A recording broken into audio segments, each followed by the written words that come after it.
Mas tiwala raw ang mga Pilipino sa simbahan kesa sa gobyerno. Yan ang lumabas sa isang survey. Ayon naman sa CBCP o ang Catholic Bishops Conference of the Philippines, pagpapatunay raw ito na marami sa ating mga Pilipino nagdedesisyon batay sa pananampalataya. May report si Rafi Tima. Sa mahigit 1,500 Pilipinong kinausap ng iyon Stakeholder Relations at Ateneo Graduate School of Business, lumabas na 68.1% sa mga ito ang nagtitiwala sa kanilang mga simbahan. Sa face-to-face survey na isinagawa bago matapos ang 2012, pumangalawa sa mga pinakapinagkakatiwalaan ng academe na nakakuha ng 45.1%. Pumangatlo naman ang media na pinagkakatiwalaan ng 32.2% na kinausap sa survey. Ayon sa iyon, na nagpasimula ng Philippine Trust Index noong 2011, ipinapakita ng survey kung gaano kalaki ang pagpapahalaga ng mga Pilipino sa mga lider ng kanilang relihiyon.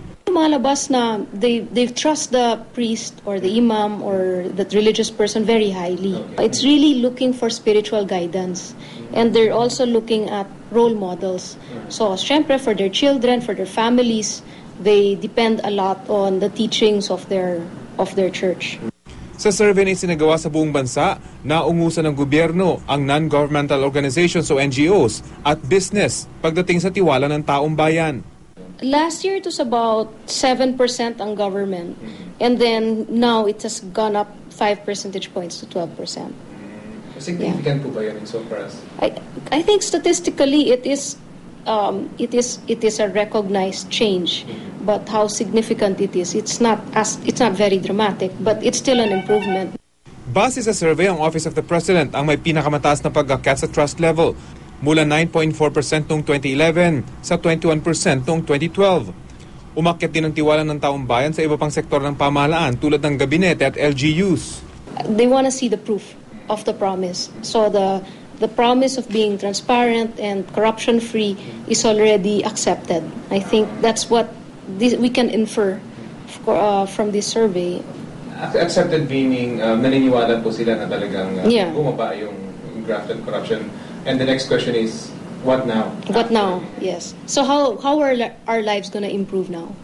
Sinimulan ng iyon ang Philippine Trust Index noong 2011 para malaman hindi lang kung sino ang pinagkakatiwalaan ng mga Pilipino, pero kung ano ang dahilan ng kanilang pagtitiwala o ang kawalan nito sa iba't ibang sektor ng lipunan.